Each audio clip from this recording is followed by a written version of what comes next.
kwamba mama ajue, rais wetu ajue kwamba hawa watoto wangu wanaofanya injili, wanaoimba injili, wako pamoja na mimi, wananitakia mema, wanaomba kwa ajili yangu. Lakini tukaona hiyo haitoshi, hakuna mziki wa injili bila wadau. Na taasisi ya Mama Ongea na Mwanao ni wadau kindaki. Mimi nikiwa ni mwanachama wa taasisi hiyo. Na wakati mwingine inakuwa ni vitu ambavyo labda hatujaviweka mbele, lakini leo wa Tanzania ujue sisi ndio wale wanachama wa Mama Ongea na Mwanao. Thank you. Thank you so much. So nikaenda kwa mwenyekiti, nikamwambia mwenyekiti, huwezi kuwa unaniacha kila mara tunaenda peke yetu, haiwezekani.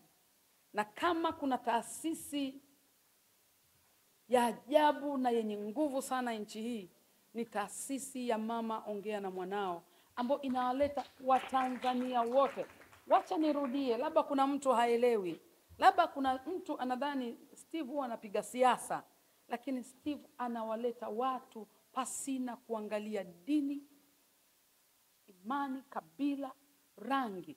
Mkikutana katika ofisi za Mama Ongea na Mwanao au katika shughuli zozote, hatuangalii wewe watokea wapi, hatuangalii wewe dini gani. Tunajua sisi wote ni Watanzania, tunafanya kitu kimoja, kulijenga taifa letu na kumsaidia mama katika nafasi zetu ndogo tulizo nazo. Hicho ni moja ya kitu kikubwa sana ambacho taasisi ya Mama Ongea na Mwanao inafanya. Kwa hiyo tunamshukuru sana Mungu kwamba tulipata hicho kibali, na tunaamini katika hamasa ulionayo. Tunaamini katika kukubalika kwako katika taifa hili. Tunaamini katika neno unalolisema, Watanzania wanaliheshimu sana. Kwa tunasikia fahari kwamba si haba tuko na mtu mzito katika tamasha la mtoko wa Pasaka. Na hii ni kusema Watanzania wote,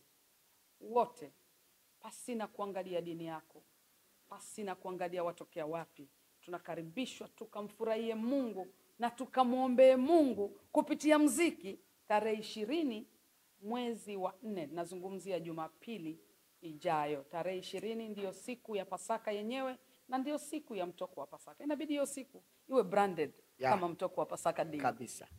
Itabidi iwe branded kama mtoko wa Pasaka Day. Na kauli mbiu yetu ni kwa maombi utashinda.